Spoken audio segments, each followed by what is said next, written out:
Yo, I never thought that we would be doing any kind of old school rap on this, but thanks to Patreon, we got one of the most iconic tracks of all time. Roll it.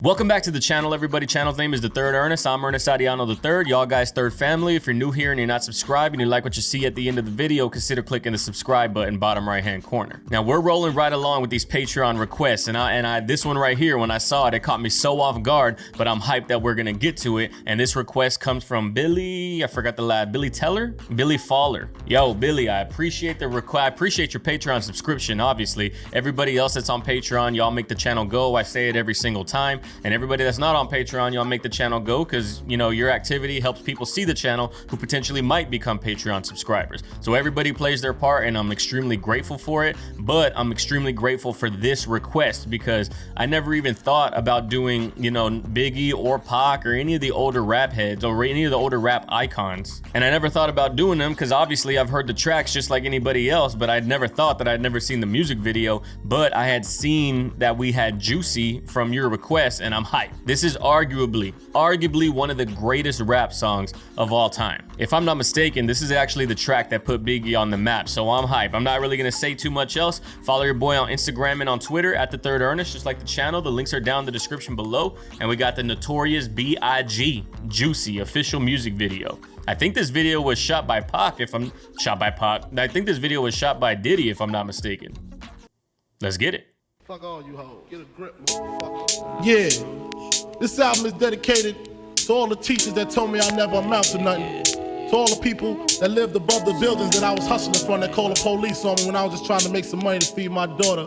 Yo, this is extremely, there like a lot of artists have paid homage to this intro to a track and paid homage to this track in general. And Jay-Z is one of the ones that I can think of when he did, I forgot what song he did on Blueprint 3, where it's basically the same premise. It's the track with Pharrell, but I forget the name of the track. But a lot of people have paid homage to this intro. It's all good, baby. It was all a dream. I used to read Word Up magazine, Salt and Pepper and Heavy D up in the limousine, hanging pictures on my wall. Every Saturday, rap attack, Mr. Magic Molly Mall. I let my tape rock till my tape pop. Smoking. Dog, one of the things that put Biggie on, and I'll always say this when anybody asks me about Biggie or Pac, I prefer Biggie's flow. Biggie is the first dude that you can think of whenever you think of like the smoothness and just the suave and the delivery. You know what I'm saying? Like it just rolled off his tongue so well. And when I said that other artists tried to pay homage to this track, when he said I used to hang up pictures on my wall, J. Cole said that in the Let Nas Down track when he used to say that I used to hang up words, but it was pictures I saw. I hang up lyrics. My homeboys thought they were words, but I was seeing pictures through those lyrics, you know? Very similar. But yo, that It Was All a Dream intro might be the most iconic intro. I lied. Tupac's iconic intro dissing Biggie. I fucked your bitch, you fat motherfucker. Like, yeah, damn, who starts with that? First off, fuck your... And I never thought of the video being like a flashback video. I don't know why, because basically the entire track is all flashback. It was all a dream, like talking about all the things he saw come to fruition. I never thought about that. I never seen this music video.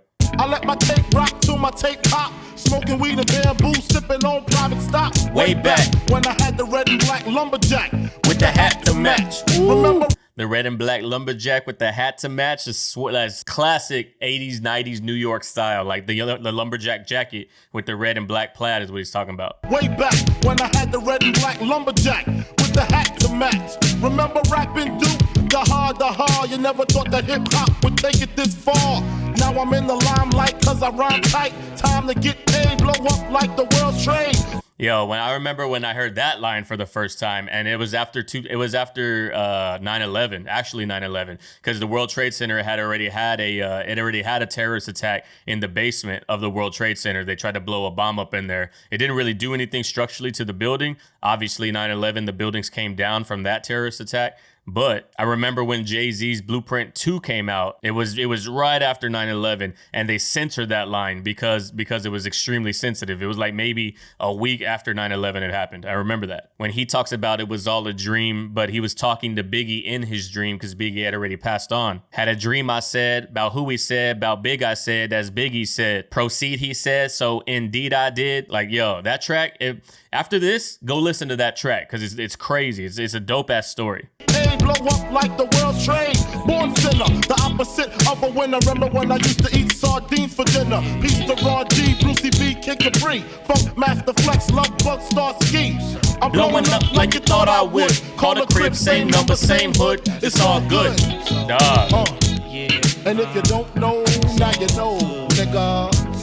That called the crib, same, like, not the crib, not like Crips and Bloods, called the crib, same number, same hood. Like, even though I got all the success, I ain't switched up on nobody. I stay 10 toes down for Brooklyn, you know? And again, there's so many rappers that say that line, but in a different way, paying homage to this song. Like Drake on the song Connect after his, I think it was his third album, Nothing Was the Same, when he said, same city, same friends if you're looking for me. And you'll always constantly hear me quoting that, like, same city, same friends, like what's up, what you been up to? Nothing much, dog. Same city, same friends if you're looking for me. And it's true. Stay on the south side of town, got the small circle so small it's a period. Call the crib, same number, same hood, same cell phone number since 2005, baby boy. Same city, same friends if you're looking.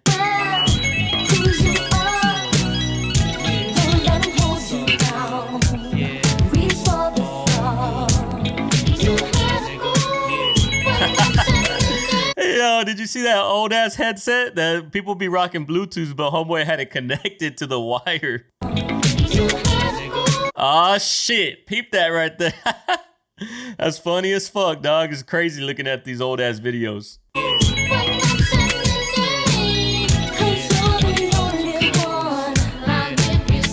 I made the change from a common thief to up close and personal with Robin Leach. And I'm far from cheap. I smoke skunk with my peeps all day. Spread love, it's the Brooklyn way. The Moet and Alizé keep me pissy. Girls used to diss me, now they write letters cause they miss me. I never thought it could happen, this rapping stuff. I was too used to packing gats and stuff. Now honeys play. Dog, his rhyme schemes, his delivery, his flow. It's all that. This is what made him iconic. Even though he died so young, I forgot how old he was, 24, 25. I think Pac was maybe, I forget who was older. They both died around the same age. But like, this is what made him as iconic as he is. Not to mention the way that he went out, the one in front of the gun lives forever type shit. But like that delivery that had never really been heard like this before. The rhyme schemes, the internal rhymes, the way he just like flips so effortlessly between the rhyme schemes. Shit is just crazy good, bro. And it's dope to like, this video is dope too because it's showing you like the old and then the success that he's had afterwards. Like iconic.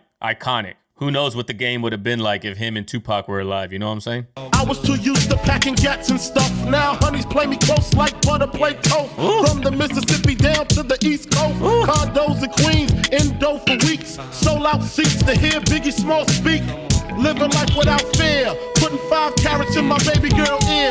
Lunches, brunches, interviews by the pool. Considered a fool cause I dropped out of high school. Ooh. Stereotypes of dog, and do you hear like this is 90s rap, right? Obviously. But do you hear how lyrically masterful the track is without using any similes or metaphors? Like similes and metaphors and wordplay didn't even really come along until maybe mid 2000s when it started to becoming popular. And it's definitely something that's prominent now, but that wasn't even heard of like back then. It was kinda, but you needed to have more than similes and wordplay in order to be considered a good rapper. Like he has all the intangibles that a lot of rappers who write good lyrics don't have. There's X factors that artists have to have in order to blow up, and writing similes and metaphors is talented, but that's not one of the X factors. You know what I'm saying? You need to be able to write a track. You need to be able to write a record. Interviews by the pool, considered a fool cause I dropped out of high school. Stereotypes of a black male misunderstood, and it's still all good. And if you don't know, now you know, nigga.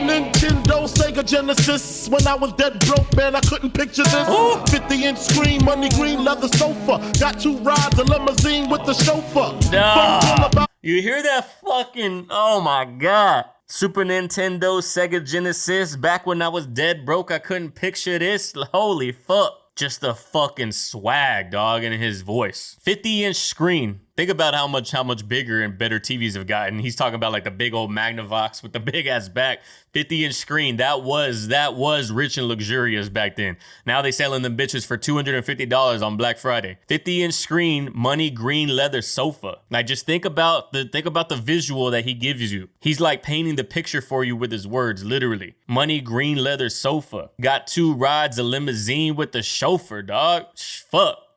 Got 2 rides, a limousine with the chauffeur. Phone bill about 2 G's flat. No need to worry, my accountant handles that. Ooh. And my whole crew is lounging, celebrating every day, no more public housing. Hey. Thinking back on my 1-room shack. Now my mom pimps an act with minks on her back. Yeah. Thinking back with my 1-room shack. Now my mom pimps a mink on her back. Dog, no more public housing. Fucking fire. Now my mom pimps an act with minks on her back. And she loves to show me off, of course. Smiles every time my face is up in the sauce. Ooh. We used to fuss when the landlord dissed us. No heat, wonder why Christmas missed us. What kind of face was that? Wonder why Christmas missed us. Birthdays was the worst days. Now I shouldn't be laughing, but that face is fucking funny. No heat, God. I remember birthdays was the worst days. Now we sip champagne when we thirsty. Dog, fire, fucking Biggie. R.I.P. Why Christmas missed us? Birthdays was the worst days. Now we sip champagne when we thirsty. Hey. Damn right, I like the life I live. Cause I went from negative to positive and it's all. And if you don't know, now you know, nigga.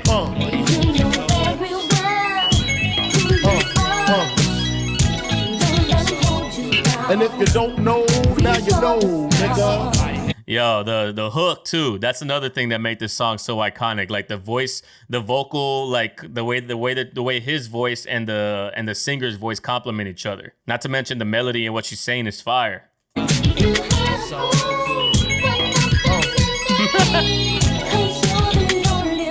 if you don't know, now you know, nigga. Representing B-Town in the house. Junior Mafia. Mad flavor. Yeah.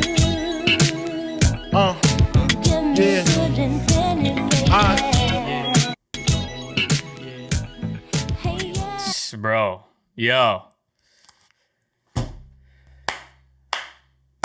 Hell of a fucking request, dog. Like, again, I wasn't expecting to do this video. You know, this video right here, and then I'm gonna do this Tupac request that we have, like, back to back. Like, I'm gonna basically show you why these two dudes are labeled as some of the greatest fucking rappers of all time. They're in most people's top 10 list. And they're in most people's top 10 list for different reasons, but all the reasons are valid. Yo, Billy Fowler, that was a dope ass request, my guy. I appreciate it. I appreciate your Patreon membership and the request. But yo, that brings us to the end of this video, ladies and gentlemen. If you like what you see, please consider liking the video, leaving a comment down below. If you like what you see enough, please consider subscribing. Long form breakdowns, analytical feedback, music video feedback, all of that is how we get down around this channel. So if that's what you're vibing with, hit the subscribe button along with the notification bell. If you're somebody who wants to get a request in guaranteed, or you're somebody who wants to support the channel monetarily, you like what you get out of the channel, the amount of content that you receive. Yeah, I don't make any money on these reactions. So if you're in a monetary capable position to potentially throw a couple of dollars at me, check out the Patreon, first link in the description below. It helps the channel go, it keeps the channel alive, and it keeps me paying my bills, you know? So if that's something that you're interested or considering doing, I would greatly appreciate it. Follow your boy on Instagram and on Twitter at TheThirdErnest, just like the channel. The links are down in the description below.